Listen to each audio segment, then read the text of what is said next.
All right, good evening. We'd like to get started. My name is Rob Wills from the Select Board. And I just want to start off by thanking everyone for being here or joining us on Zoom. We will be recording this, so if you want to review it or share it with another community member, it will be up so it can be shared in that form. So our agenda today is we are going to spend the first half hour going over the articles that we would normally go over in town meeting. Because we're not having a formal town meeting, just this informational meeting. We will review that document. And those are all things that you will see on your ballot that you should have gotten at home. Then, after we review the articles, then we'll give the two candidates for the select board spot a chance to speak. Then we'll move into the informational section of the meeting and discuss the proposed highway maintenance facility. During that discussion, we will answer questions from the past meeting that we promised that we would get answers to and report back. We have those answers for you tonight. We'll go over the things that we hope that the voters will know going forward so they can make a decision. And then if any other questions come up, we'll take those as well. Any questions about our agenda? Okay. So from the warning, as well as the ballots that you received at home, the legal voters of the town of Elmore are hereby warned and notified to meet at the, well, we're not meeting at the Elmore town office, but actually, yes, Elmore Town Office, March 1st, 2020, between the hours of 8 to 7 to vote on the following business by Australian ballot. Article 1 is to elect the following: moderator for 1 year, town clerk 1 year, town treasurer for 1 year, select board member for 3 years, lister for 3 years, auditor for 3 years, constable for 1 year, a trustee of public funds for 1 year, cemetery commission post for 5 years, and a cemetery commission post for 3 years. Article 2, shall the voters authorize the select board to appoint a collector of delinquent taxes? Article 3, shall the voters of the town of Elmore approve the withdrawal of the town of Elmore from the Lamoille South Unified Union School District to become its own separate school district? Article 4, shall general obligation bonds or notes of the town of Elmore in the amount not to exceed $2,500,000, subject to reduction from the receipt of available state and federal grants in aid, be issued for the purpose of financing the cost of purchasing land for and constructing a new town highway maintenance facility. The estimated cost of such improvements being $2,500,000. Article 5, shall the town vote to appropriate a total of $25,850.98 to support the following social service agencies and nonprofit entities: the American Red Cross, $250. Central Vermont Adult Education, $300. Central Vermont Council of Aging, RSVP, $850. The Clarina Howard Nichols Center, $400. The Elmore Community Trust, $1,000. Elmore Lake Association, $15,000. Lamoille Community Food Share, $500. Lamoille Economic Development, $250. Lamoille Restorative Center, $200. Lamoille County Mental Health, $500. Lamoille County Planning Commission, $682. Lamoille County Special Investigative Unit, $528.98. Lamoille Family Center, $600. Memorial Health Home Health Hospice, $2,565. Memorial Housing Partnership, $300. Meals on Wheels, $500. North Country Animal League, $300. Rural Community Transportation, $600. Vermont Center for the Independent Living, $175. Vermont Family Network, $250. And the Vermont Rural Fire Protection Task Force, $100. Article 6, shall the town vote to approve a budget of $866,685.22 to meet the expenses and liabilities of the town for the fiscal year 22-23, and authorize the select board to set a tax rate sufficient to provide the same. Article 7, shall the town vote to raise money equal to those expenditures approved in Articles 5 and 6 on its grand list for the fiscal year 22-23 to pay debts and current expenditures of the town, payable in 2 equal installments on September 15th, 2022, and and March 15th, 2023. Article 8, shall the town vote to apply any surplus from the current fiscal year to reduce taxes in the next fiscal year, 22-23. Article 9, shall the town vote to call the next annual meeting of the Town of Elmore on the first Tuesday of March 2023 at 9 a.m., hopefully in person. And of course, our polling place is the Elmore Town Office, 1175 Vermont Route 12, between the hours of 8 and 7.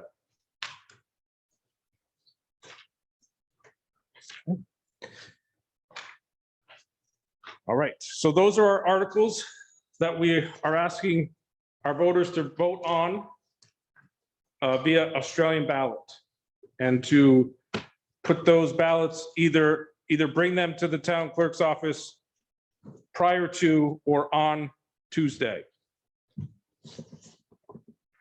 Any questions? Shorty. On the community trust, they'll know. Well, basically, not for. Okay, so Have to repeat the question. okay, so Shorty Town was asking for what the amount for the Elmore Community Trust for $1,000.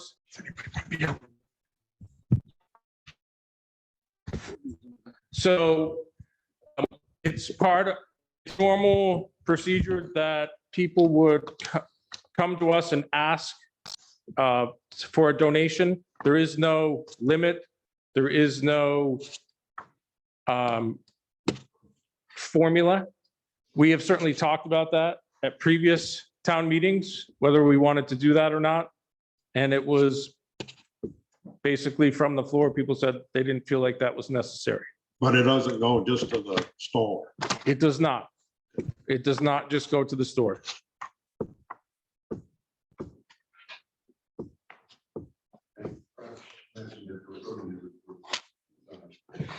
That's correct. Yeah. And Shorty, that is a good question. We are voting for the total, not individual. We could certainly, if we were in meeting as a community at the town hall, we could certainly discuss it, but that's how we're operating. That's the way we always operate as far as voting as the whole total.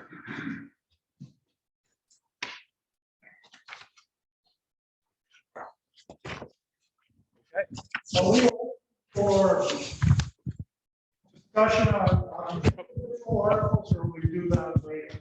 Hold on, Stuart. Yeah, so what we're gonna do is, if you're here, we're gonna ask you to talk into the mic, because otherwise they can't hear online. So yes, go ahead, Stuart. I'm sorry. Into the mic, because the people that are listening online can't hear us talking here. So you have to use the mic Right. so they can hear. So Okay. I'm gonna go up there. Oh, you can talk from here. Yeah, I like to be seen. Hello, hello. I have a question on Article 2, just for clarification that that's a new article. And as I understand, it's a change in process for the town. Could you just explain what is happening there? Not that I'm against it, but it brings up a reason that I can applaud my wife. Sure. We brought this up in discussion at one of our meetings, that it has been an elected position previously. And we wanted to be able to have the ability to appoint somebody. Sorry, can you just tell us what Article 2 is? Oh, sorry. Article 2 is, shall the voters authorize the select board to appoint a collector of delinquent taxes? Now, what would be the difference between the select board appointing somebody and the town voting someone in? Would this be done by the town clerk possibly or not? That is a real possibility, because we have felt, looking at the workload, that it was pretty much being done. The process was being done by the town clerk. So why would we appoint or have somebody else do it when the town clerk was doing most of the work as? Well, I know a lot of towns are doing that now. And the reason I just wanted to bring that up is my wife has been the tax collector for 35 years, and I'm glad that she's not doing it anymore. But I would just like the record to show that she has spent 35 years as the tax collector of the town of Elmore and has never had delinquent taxes go over a one-year period. So I think a short applause for 35 years of service is in order. Thank you. And Stuart, thank you for bringing up that point, because that was a concern, that your wife had done it for 35 years. How are we going to get somebody to train them and do all this? And it just made sense to have Sharon handle. A lot of towns now run the delinquencies out of the town clerk's office, whether it's the town clerk itself or the assistant, all that activity goes on there. Yeah. So I think it's the right thing for the town to do. The town should collect the 8% in this case, if they're doing all the work. Great. Well, thank you for clarification, Stuart. Thank you.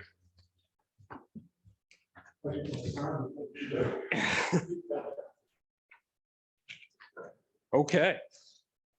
If there's no further discussion,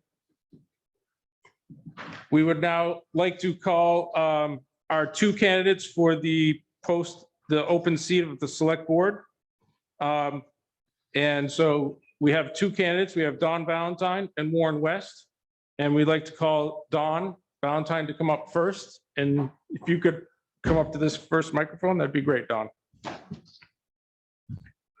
5 minutes. Yeah, 5 minutes preferably. Good evening. Well, for those that don't know me, I was raised on the Randolph Road in Morrisville. Been acquainted with LD Bliss all my life because my folks and his folks were partners on some of the farm machinery. So that's the kind of a background that I've had. I was out of Morrisville for 50 odd years, came back in 2014. And the way I see Morrisville, not town, but Morrisville going these days, I am infinitely glad that I bought in Elmore. By education, I was a government major in college, government and history. I've always believed in putting something back into the community that I've belonged to. I graduated from college, or went to college over in New Hampshire after transferring from Johnson State. Served in New Hampshire on the Constitutional Convention in 1984, where we did one thing that I'd like to see us do here in Vermont, and also on the federal government. We put an item on the ballot, which the citizens approved, and modified the Constitution so if the state of New Hampshire is required to pay for any program it dictates that towns, municipalities, cities, and counties must provide. Think what that would do for us here and on the national scale as far as your taxes are concerned. That kind of a thing has got to begin in the towns, with the towns working with their representatives in any case. But since I've been here in Elmore, I think I've missed 3 select board meetings since I started attending in early 2018. I've been involved in trying to help with the decisions on the new town garage. I noticed a number of things, and I've been very pleased to work with the select board on that, and very pleased with the receptive attitude that I find that the board takes with people that come to the meetings and try to help out where they can, point something out, make a recommendation, whatever. That is the way I would serve on the board, with respect for those that come to the meetings, and I would urge more people to attend, as well as respect for the board. I think I have the background, both in construction work and other things, to be able to participate in that way. And again, when somebody needs some help, I try to be there to help. And that's the approach that I've taken to things, and I'd be happy to answer any questions that somebody might have. Thank you. Good, thank you, Don. Thank you, Don. Warren West.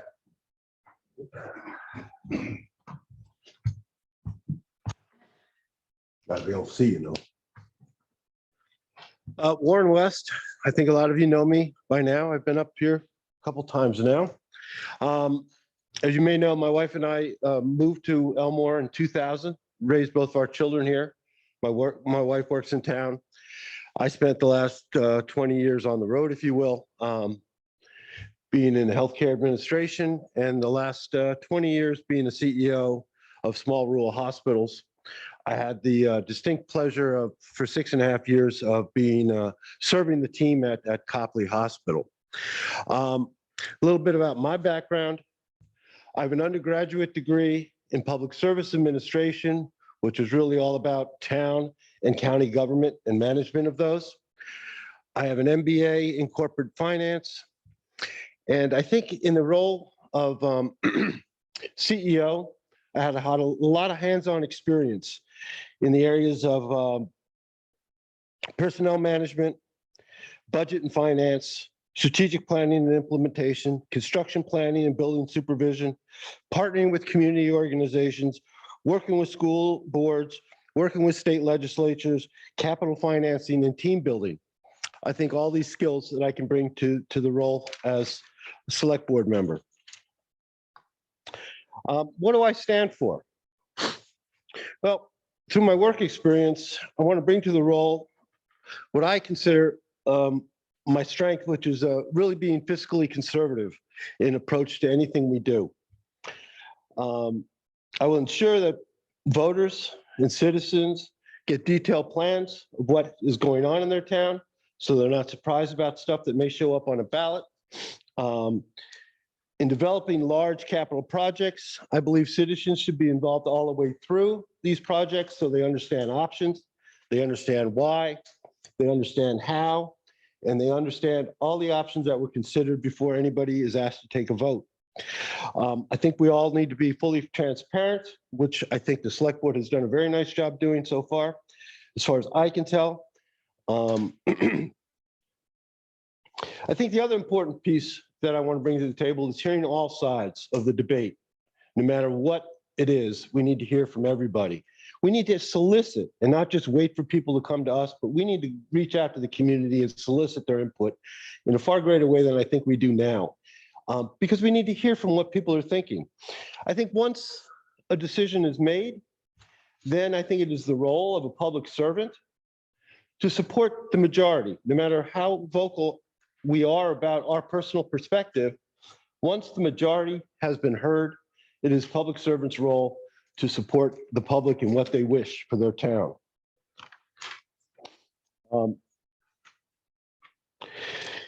It is my belief that Elmore should be very fortunate we have two very good candidates for the select board role, Mr. Valentine and myself. Either one of us can grab the baton that Mr. Wills is going to give us. Despite how big his shoes are going to be filled. Mr. Wills has worked tirelessly for many, many years serving this town. I commend him for his hard work and his dedication to Elmore. These are very big shoes to fill, and I look forward to achieving that. I look forward to that challenge and achieve that on behalf of all the citizens in Elmore. I hope you consider my candidacy for select board here in the town of Elmore. Thank you for your consideration and hopeful support. And Mr. Valentine, I wish you good luck. Thank you. Thank you, Warren. Great, thank you so much. Okay, so now we'd like to move on to the informational. Oh, sorry. Are there any questions? Okay. So now we'd like to move on to the informational section of tonight's meeting regarding the proposed new highway maintenance facility. At our last meeting, there were some questions that were asked from the floor and from Zoom, and we've also heard from other people in town with some questions that we had to research, things that we had to reach out and get some information on so that we could verify the answers that we had earlier given. So we start out with how much money do we have in reserve? Currently, we have $100,000 in reserve. That's from us for 10 years, asking the town to put $10,000 away. This is something that was in place, obviously for 10 years, with knowing that this was coming down the pike. How much can we expect from the ARPA funds? Currently, we can expect to get around $250,000. For a while, there was some questions whether we would be able to use those funds for the highway maintenance facility. Glenn has spent more time on this and is the expert from the board regarding this information. So if I don't represent something correctly, Glenn, please. Correct. So when we first were told how much we were going to get from ARPA funds, we didn't know how much we were going to be able to use for what. There were a lot more restrictions. And as time has gone on, they've loosened some of those restrictions. And we have been told that we will be able to use that $250,000 for the facility. 100%, yes. Okay. So as we looked at the estimate that Cross Consulting had given us, a question from the floor came up: is the foundation included in the cost? And Peter, we spoke earlier, and it was included in the cost, in the building cost. Since then, I had spoken to a resident and asked if fire suppression was included. Peter, could you respond to that question?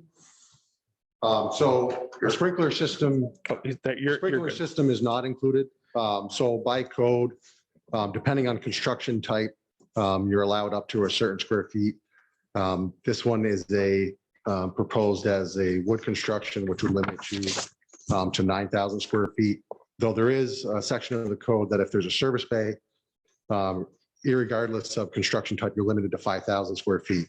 The building we're proposing is about 7,200 square feet. So what we're doing is we're providing a firewall in between the service bays from the rest of the building. So that'll get us under the 5,000 square feet and handle it that way. Okay, great. Thank you very much.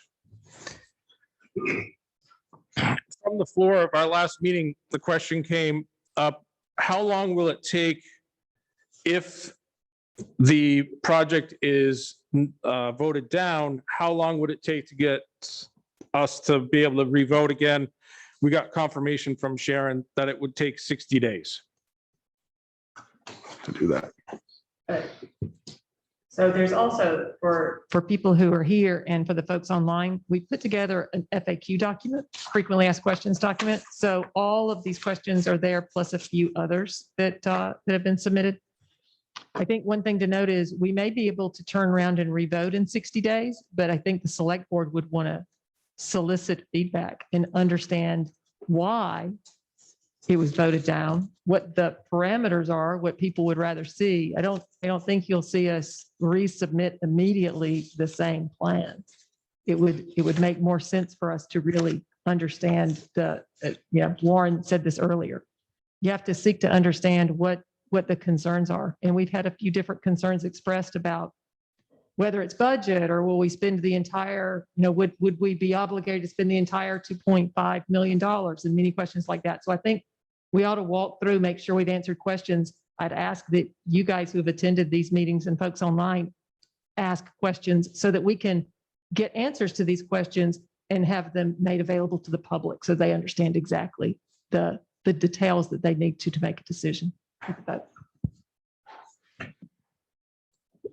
So based on the questions that we've been given, as Caroline mentioned, we made this document up. It's pretty lengthy and it's not something that I feel we should read through. Anyone that's here in attendance has it or can get it. And it is posted online and Caroline has shared it on the Zoom meeting. It will be included in the minutes. And of course, it will be included in the minutes from tonight's meeting. I would really encourage you to look this over because it's a lot more detail than the simple answers that I gave just to move things along. There's a lot more detail here. And we're able to obviously put a lot more thought into the answers as we're able to do some research.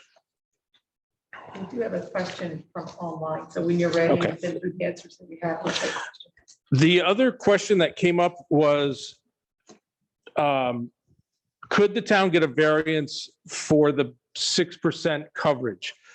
And we actually spoke to Stuart Wepler, who was our zoning administrator for years, and he said that would be up to the DRB.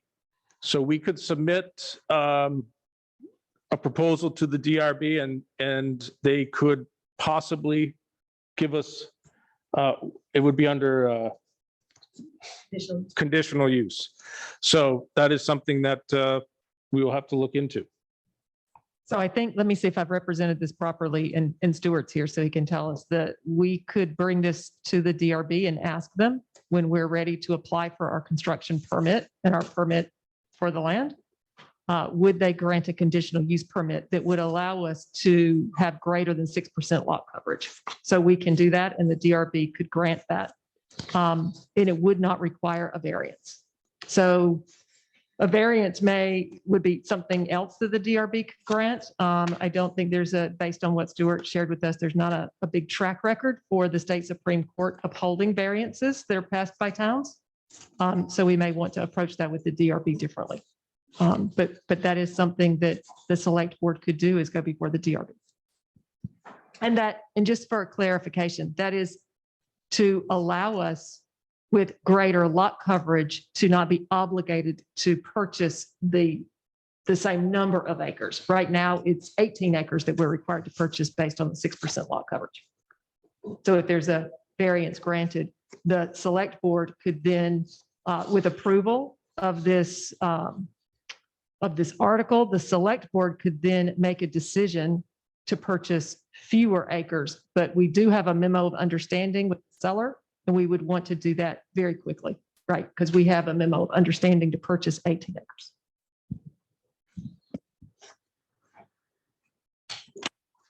Okay, so are there any further questions? Anything that we didn't answer?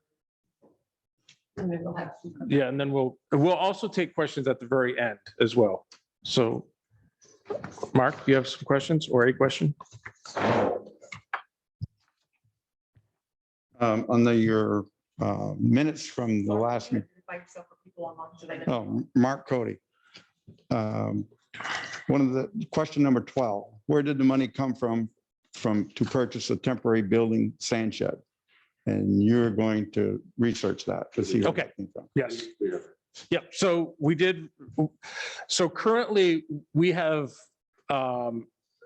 put a deposit on the building because you have to do that in order to order it for $50,000. And that is currently been taken out of the highway department's budget. And where's the other 50 going to come from? Well, that will allow us, we'll have to wait and see where we stand within that budget. It's possible that we could take the rest of it out of the highway budget, or it would come out of the ARPA plus the money that we've saved, the $100,000. So that'll happen before June 30 That will happen before June 30th. of this year. Yeah, Mark, we're not sure when we're going to take delivery of the building. That's the time that the payment would be due. Right now, it's in fabrication. Whether we take it in the spring or if, we want to take a look at it and instead of setting it up at the current location to go directly to the new site and save the cost of moving is something we have to take a look at. But right now, it's possible we may not have to make that payment until the summer of this year. But it's going to come out of one budget or the other. Yep. Correct. You have excess funds for that. Yes. That's correct. Okay.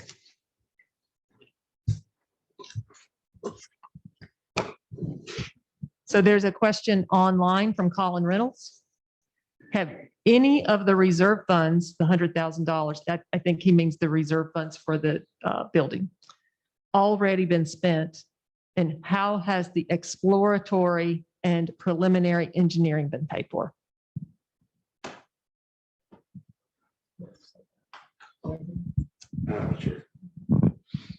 As far as the engineering course, again, that came out of the highway budget. It's been paid for. We've kept that to a minimum. We really haven't done a complete design. Everything we've done to date is conceptual, based on another garage that's been built in the state. So we've tried to keep that cost as low as we can. And we've been able to do that to date. What was the other part of the question? Has he needed 100,000? No, there's still $100,000 in the reserve. So that has not been spent and has not been touched to date. I checked that this morning with Sharon, and there's still $100,000 in that fund.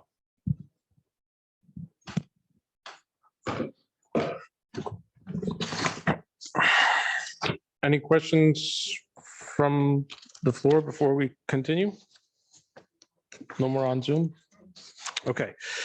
So going forward, what we know we need this facility. It's been something that's been in the queue for many, many years. The town has been saving money, putting money aside for the last 10. I believe, Mr. Cody, at our last meeting, when you were on the select board, you mentioned that you knew that there needed to be some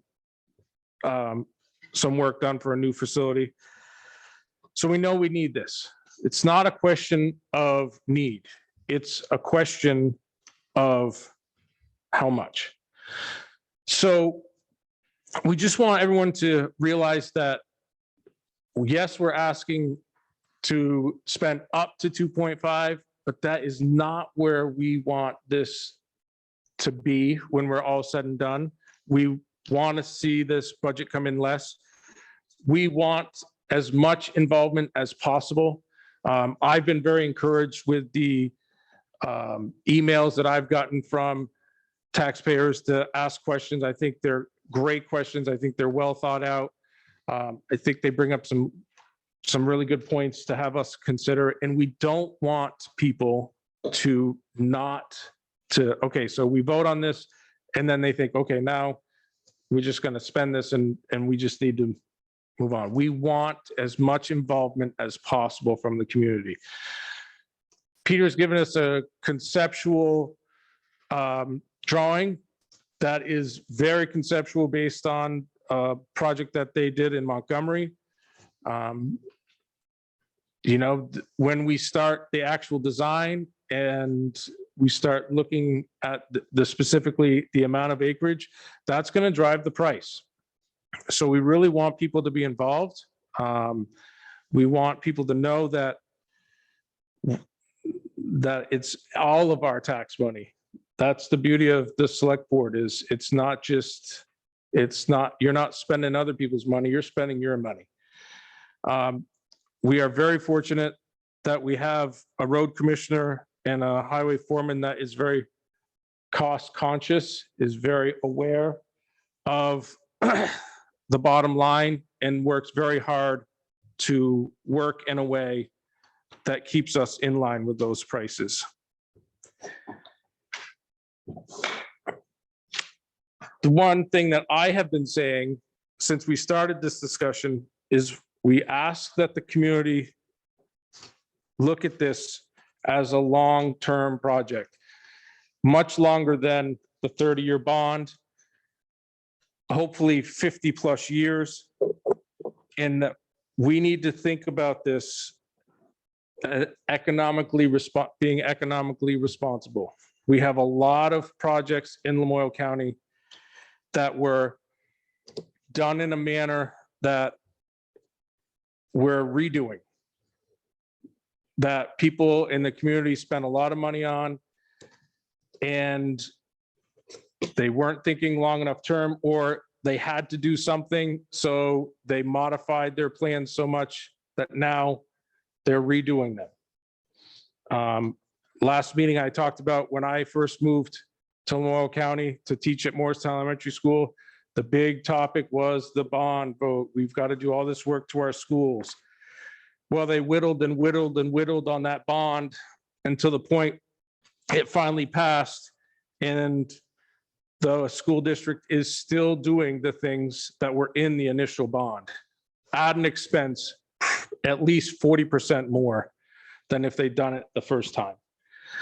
So as we look at this project, we're looking at it through the lens long-term. We do not, this well beyond the bond, the 30-year bond. So we hope that the community will continue to look at it in that manner.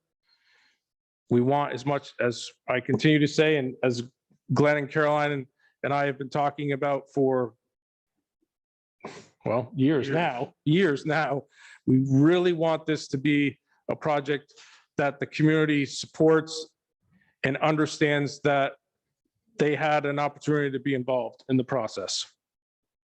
So let me add to that.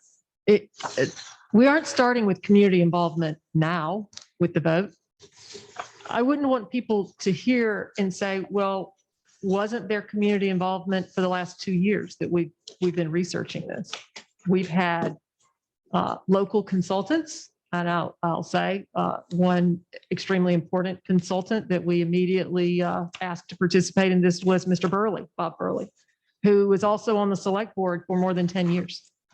He knows this town garage. He knows this town. He understands with a very sophisticated engineering and consulting background. He was invaluable to us in defining a rubric by which we could evaluate land, understand what our town's needs would be for this type of facility, and has worked very closely with us. Our road commissioner has done the same. We've consulted a lot of local folks and had many people who have come in, Don Valentine included, who have been part of these discussions. So it's been in our first information meeting, and there's a video of that, and we can make that timeline available. Rob put together a very detailed timeline just to help people understand what the board has been doing and who we have consulted with and what the process has been over more than 2 years before we even brought this project forward for consideration. So don't feel like we are saying, hey, just vote in $2.5 million and we'll figure it out. We have invested a tremendous amount of effort working with consultants to arrive at this point to bring you a well thought out plan. Yeah, in addition to what Caroline said, this is a very cost conscious select board. We make every effort not to raise taxes in the town. In fact, the past 3 years, the local taxes have not increased. They've been the same. So we hope to bring this in under budget as much as possible. And as Caroline said, and I think Rob said, we want to get community involvement. The intent would be to have a committee set up to get local residents involved in the decision-making process and determine what we want to build. 5 bays, 4 bays, 3 bays, do we need a maintenance bay? All that would be open for discussion. And we would hope that as much of the community would attend those meetings and give us their input. And I know I had a long conversation with Mark Cody after the last meeting. He's got ideas and we'd love to have him attend, or Shorty or anybody else that wants to attend and give us information would be great. And we would welcome any comments. I would also say that I feel that the board has made an investment to make it easier to participate as well. We are setting up, the board is setting up purchasing a setup that will be in place so that people can participate remotely. With COVID, we realized that this has become more the norm, people participating via Zoom, so that our meetings will be done in that way for the town so that more people can participate. And as somebody that, I'm stepping away just because Mr. Burley always said his favorite saying was, I only have so many attention units, and I feel like mine are at the end. But I can still be at home and be involved in a meeting and not have to be on site all the time. So I think that's going to help us get more involvement from the community. And I know that the internet is sometimes spotty in Elmore, but at the same time, we are providing an opportunity for more involvement with remote access. So we don't have any further or new information. If there are any questions or comments, I would also encourage you to pick Peter's brain, who's here from Cross Engineering, drove from St. Albans to be a part of this meeting in person. He's been a great resource for us. Very common sense oriented, helps us really understand the process, as well as helped us with selecting a site. Yeah, Rob, I think there may be some new participants. So if we could have Peter just kind of walk us through, even though for some it may be repetitive, but for some it may be new information. So Peter, we put plans up, and maybe you could just walk us through your conceptual design and how we got to the property that we're looking at. We did look at You want me to go through the site selection? both, if you could, site selection and conceptual design. Sure. So I'll try to keep this brief, but we'll go through the site selection first. So we were contracted to look at 3 different sites, and really 2 sites, and the Keith property is kind of broken into 2 sites, so 3 total. The first one we looked at was the state property. And that one, I believe, was 10 acres in size. And the issue with the state property is mainly the steepness of the site itself. The site access would be really steep. The building envelope on the site would have to have a lot of earthwork and what appears to be a ledgy area. So in general, in order to get the site construction ready, you're going to spend a lot more money on that site than you would on either of the 2 Keith property sites. And then even when you're completed, the access would probably become sort of a daily maintenance headache just because of how steep it's going to be, certainly in the winter. But even year round, just trying to maintain gravel, should it be a gravel site, access road or pavement that could, with the heavy trucks in and out, you're going to get the rippling of the pavement as they're braking, entering the main highway. So we concluded that site was not a preferred site. We then went to the Keith property, which has what we're calling the southern site and the northern site. And as you look on the map up top, the southern site being the one on the bottom, and the northern one being on the top as you're looking at the field on the brown area that's been mowed. So the 2 sites themselves are really similar. So they both can adequately support the facility. We've gone to recommend the northern site merely for the fact that the access road would be shorter. So the construction cost associated with the structural fill would be less. There's actually, southern site's a little flatter, so there's actually a little bit more earthwork on the northern site, but the soils appear to be adequate to be able to move and reuse on site. So you're going to save using less structural fill to haul in and just move the extra fill around. So the northern site is going to be less costly for site preparation. And it also is a little bit lower, more out of the wind. It's a little bit better screened with the treed area from the road. So overall, it just seemed like a better site for the garage. From there, after we picked that site as our recommended site, we've gone forward and put together the conceptual site plan, which is, if you go back to that previous sheet, you'll see on the right side, which has the grading to get the site ready for the construction of the property. And the bottom right is the cut fill analysis. So the red and orange area, that's a cut, and the blue and the lighter blue, that's a fill. So basically we're taking from the southern side of the site and moving it towards the north to level out the site. And then the next plan shows the conceptual building plan, which has been mentioned, was based on the building that we designed for the Montgomery Town Garage about 10 years ago. It's a 5-bay garage, the 5th bay being the wash bay or maintenance bay. And then a small area of offices and break room and restroom and mechanical room. So it's a pretty basic and straightforward design. And I believe the town has, I think there's 4 bays, but maybe 3 usable bays now. So this is, again, it's based on the Montgomery garage.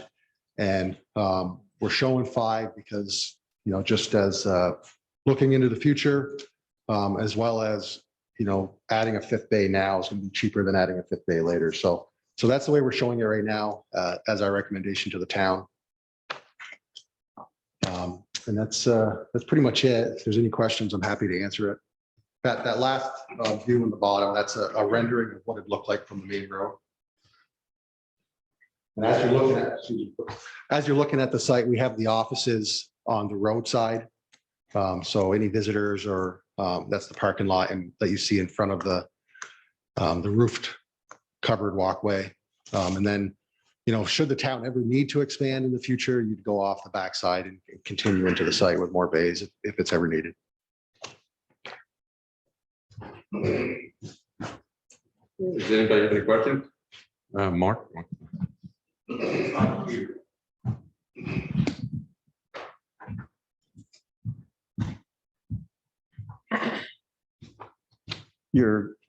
The question was on number 7 at the previous informal meeting.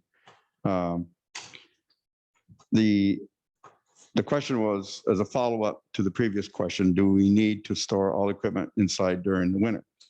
The answer is the current design is preliminary.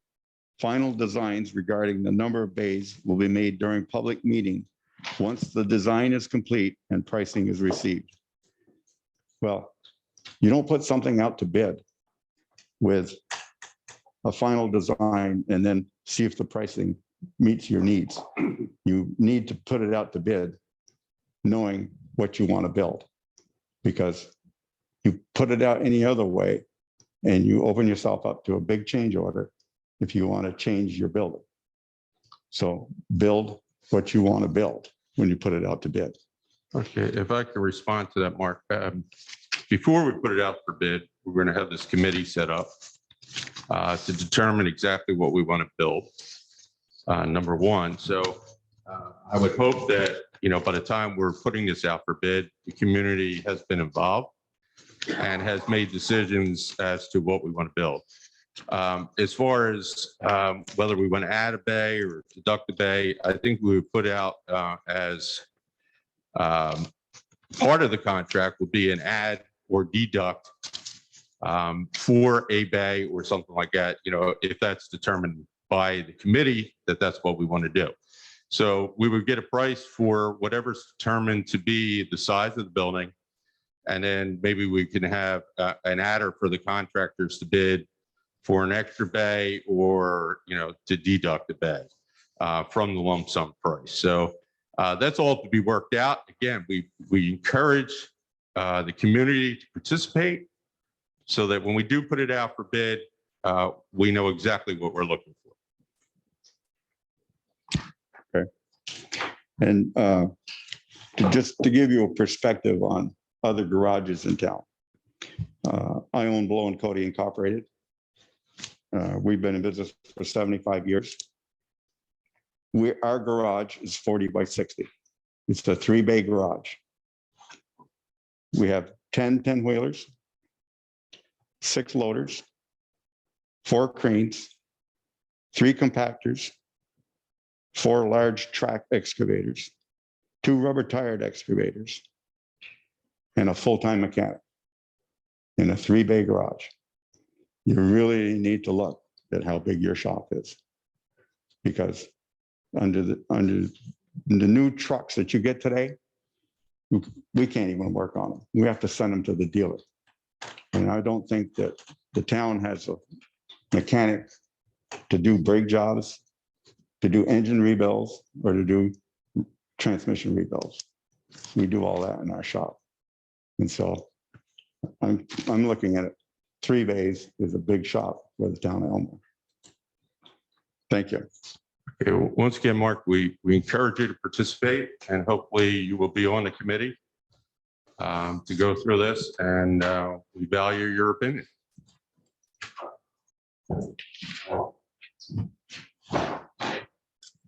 You have the view of the layout of the building. There. As the 3 of you will recall, when we had this presented and had the drawings at the board meeting,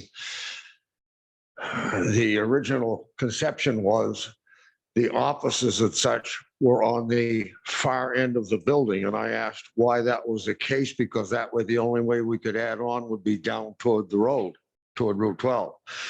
I see the same sort of question now that it's been flipped in a different regard. My understanding was Michelle wanted 1 bay to be a maintenance bay. And if that's the case, would it not be advantageous to make the first bay the maintenance bay, swing those stairs around so they're not blocking the rear wall, and maybe another 3 feet in there might help it.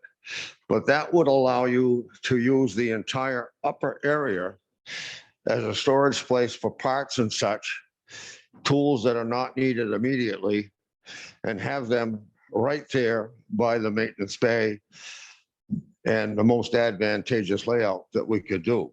And that is the way that I try to approach these things, and so that we can get the maximum advantage of our tax dollar in this structure. Thank you. All right, Don, again, we encourage everybody's input in this, and I know that you'll be a participant because you've been all along. So we'll take all that information into consideration. When we talk to Peter or meet with Peter down the road, all that'll go into the formula to figure out what exactly is best for the town. And as it's currently designed, there is a mezzanine that is proposed for storage above those offices. So that's what that last section is that Don mentioned, the stairs up. That is a mezzanine for storage of material, maintenance materials.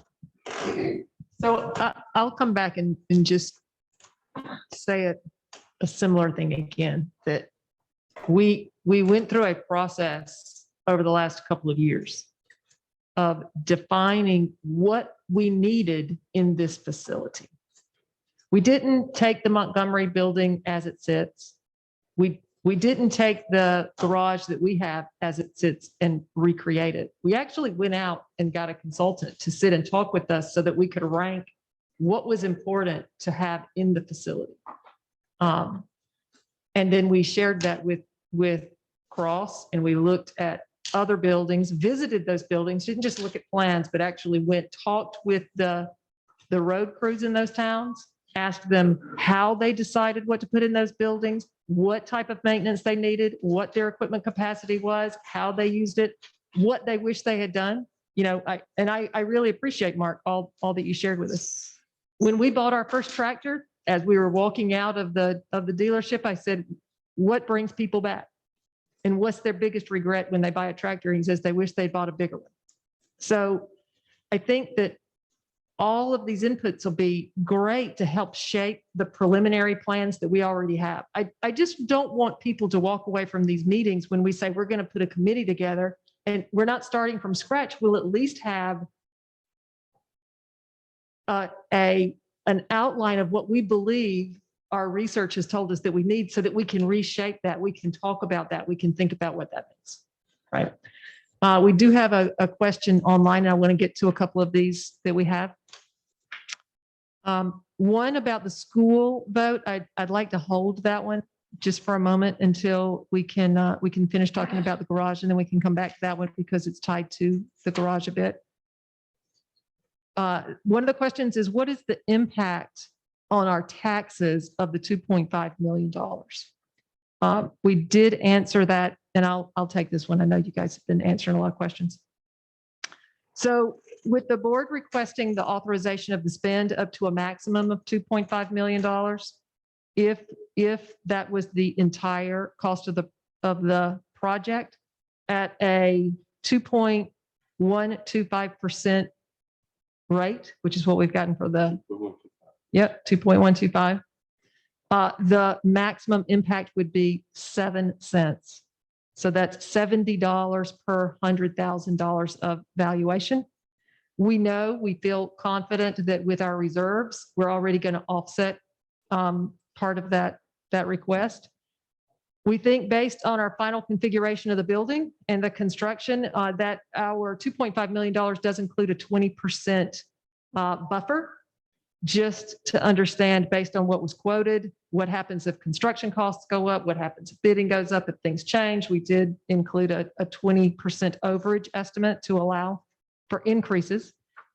We believe, and we talked about this in our last meeting, given the size building that we end up purchasing, the amount of land we end up purchasing, and the offsets that we've accumulated in our reserve funds, that we could be as low as 4 cents impact on the tax bill. So our range that we've offered in our FAQ is somewhere between 4 cents, which is $40 per 100,000 of valuation, and 7 cents.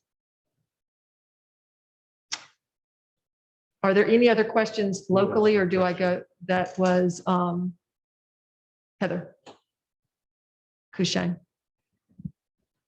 Any other local questions, or can I just bring one more up that's waiting in the queue? So Colin Reynolds asked, would a yes for the town garage result in immediate purchase of the land prior to exploring the possibility of lot coverage variance and conditional use? We have a memo of understanding with the seller for up to 18 acres. And what we want to do is we can ask the DRB. We can call a DRB meeting and have that review with them. And we do that right away so that we could then determine how much acreage we'd want to purchase.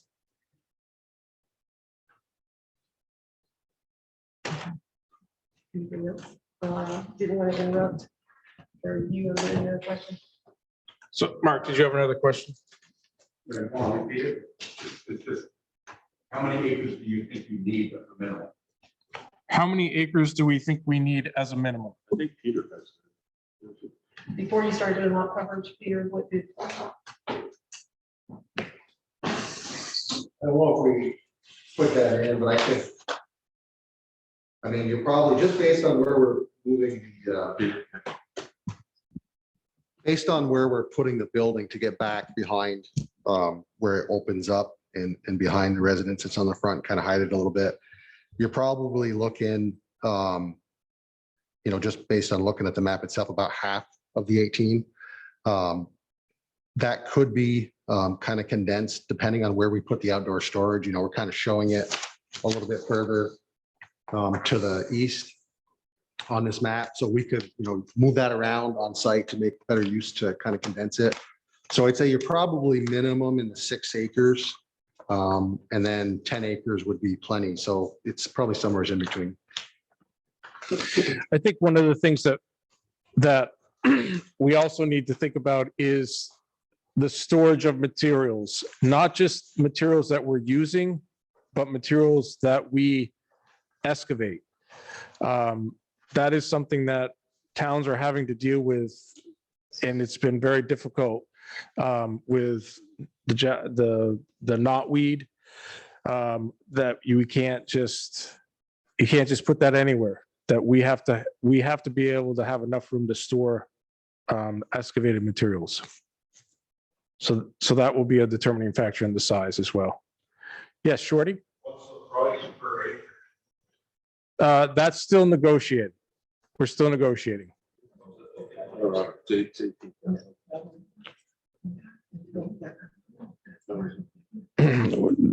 We're, So let me, I'm sorry.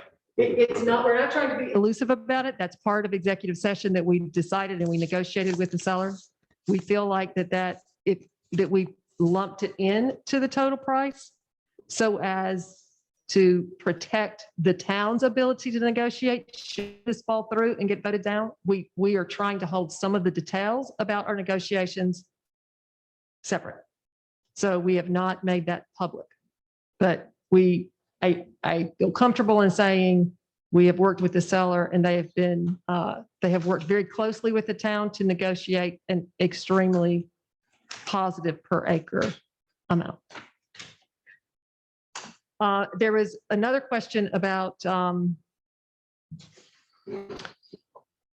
would we need to buy it right away? And we're just going to work through some of that timing on what we need to do. But if this is voted no, and we have to delay for another vote, I think it's very important that people understand that we will no longer have the same agreement that we have with the seller to purchase the land.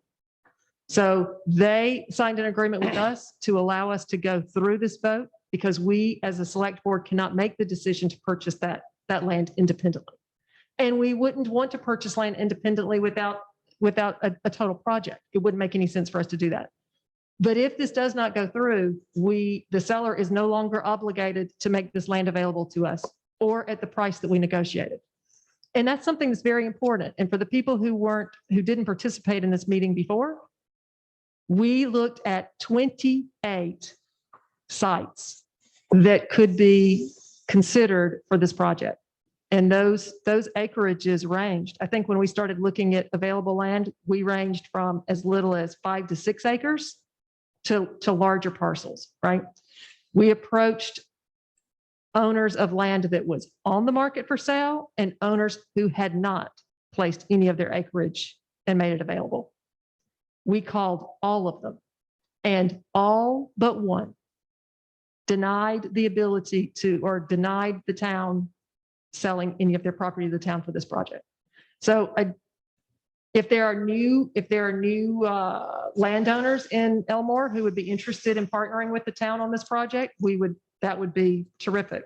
But I think we're very fortunate that we have what we have.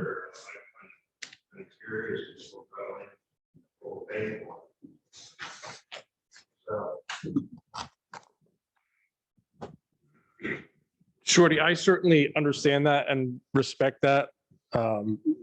Shorty's comment was he feels like that's important information to have as a voter. And I don't disagree with that other than the fact that it really limits our ability to negotiate. If this falls through, then they said, well, you were going to pay this amount per acre here. Well, I'll sell you a piece of land for more than that, or what, it just really hampers our ability to negotiate. I respect your question, and I feel the same way on many things, but it just really limits our ability to negotiate. We are actually, I believe, I don't want to misspeak here, so if I am leading us down a rabbit hole.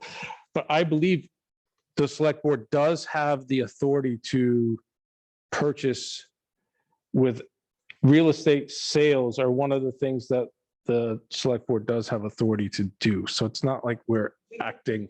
We can purchase as long as it does not, we can purchase, we can make a decision as a select board to purchase, as long as that purchase does not encumber the town for a loan period greater than 5 years. So if we have in our reserves in within the budget and within the funds that we have to purchase a piece of land, we could do that. And in fact, there was a piece of land that was for sale that we considered last year, 18 months ago, that was for sale, that was on the market, that we felt we could pay for out of our funds that we had accumulated, right?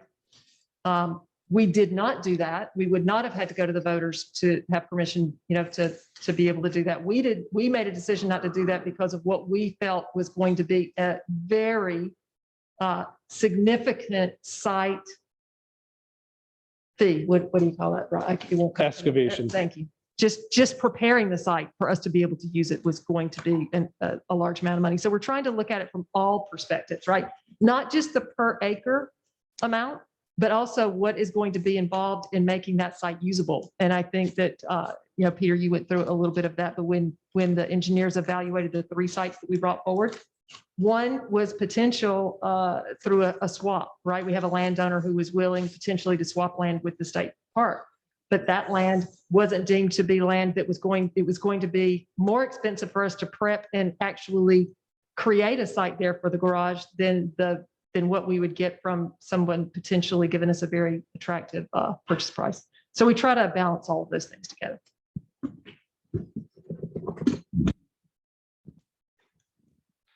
Are there any other questions? I'd like to just comment that I know the town needs a new town club. I'm not opposed to a new town club. I'm opposed to the side of the building. So Mark Cody mentioned that he is in support of the town getting a new garage. He's just concerned about the size of the building.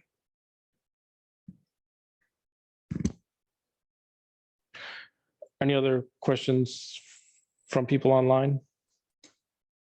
I have one that's related. I'll share a comment. Thank you to the select board and to all the people. Thank you to the select board and to all the people who have been part of working on this. You've done a lot of work to get us to this point, and hopefully things can move forward to ensure our highway department continues to operate at a high level. Moving forward, we live halfway down Elmore Mountain Road, and the efforts of the highway department on a daily basis are invaluable to us. And that's Hans DeBauer who made that comment. I just want to make it available to everyone because he's not here in person, but we do have one more question. Just have to find it. Oh, Carolyn. Yeah. Not one of the mailboxes I got.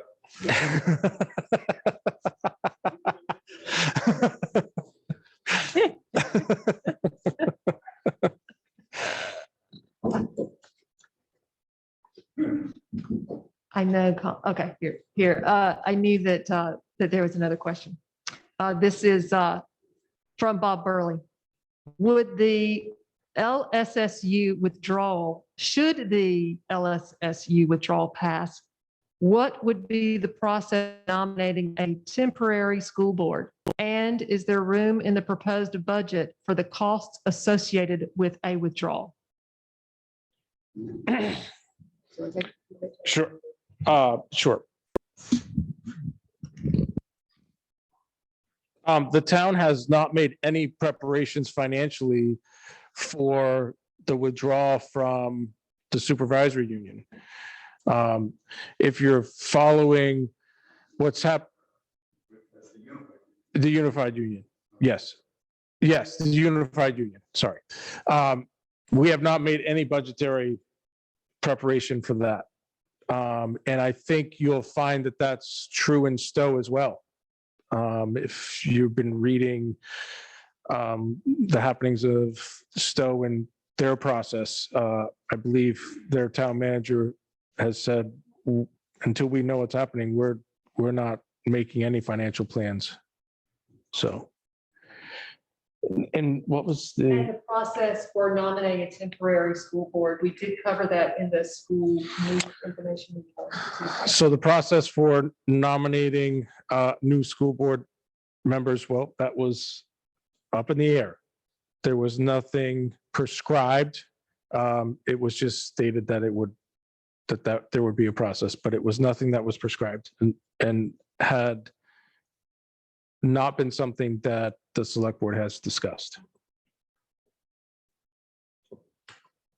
They did say, oh, sorry. So and we're on come to you. They did say in a information meeting on Tuesday, and we can, for details on that, I would recommend to people to go. It's all posted on our website now, the meeting video from Tuesday night. There's a link, and that they would bring together a committee, right? That should it be voted to withdraw, then that would start a committee process and an evaluation process, and they were asking for community support. Did you want to make a comment on that, Warren? Yeah, Warren. The petitioners had suggested that this was going to be an informal nomination that the select board was going to approve. Did the select board agree to that? No. Would the select board commit today that there'd be an election for this committee? Like we do anywhere else for anything else that represents the public goodwill?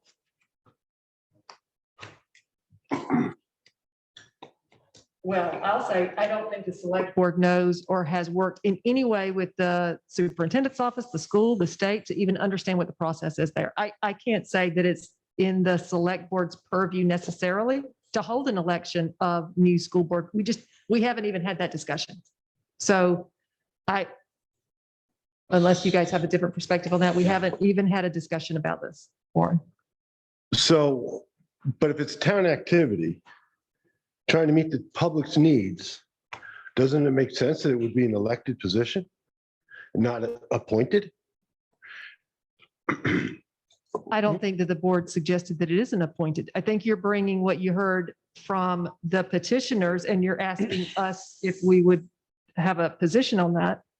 As the select board chairman, I'm saying, I don't think that we know enough about the process to even understand the intersection of the school board and the select board. But Yeah, Warren, I think we'd have to seek legal counsel on that. I mean, I don't, it's all hypothetical at this point. We don't know where it's going. And we have town attorneys, and I'm sure that we would have to seek advice on that. And I'll add that, whoever, whether you join the board or Don joins the board, this is the way the board approaches these things. For things that we don't know what the right process is, we seek the Vermont League of Cities and Towns. We talk to our legal representatives, and then we can form a decision and have an informed opinion on those things. But just as an ad hoc, what do we think sitting in this meeting? I don't think we know enough. Perfect, thank you. And I would also say that I think the board has acted very, in a way that we have done everything legal that we're responsible for. We've held our information meetings. We've given out the information. We've set up the things that we are legally responsible to do. Well, we don't know everything, and we seek the advice of others.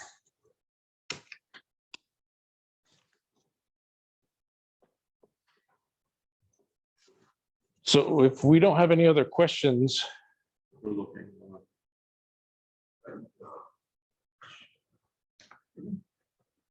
okay. All right. Well, I really appreciate everybody's participation. I really appreciate Peter driving all the way from St. Albans to come. Sorry, Shorty.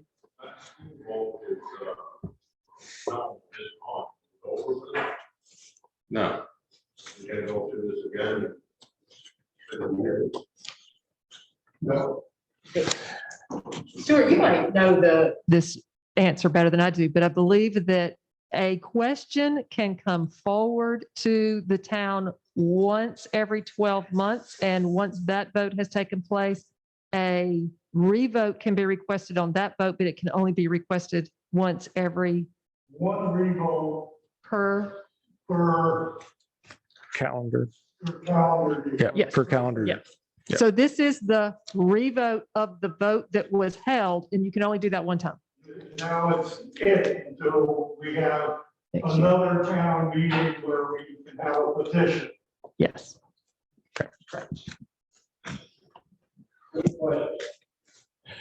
Okay. If there aren't any other questions, I hope everybody has a good evening and thanks for participating and thank you, Peter? Mr. Dillon and Peter, thanks for coming. Thank you, Warren.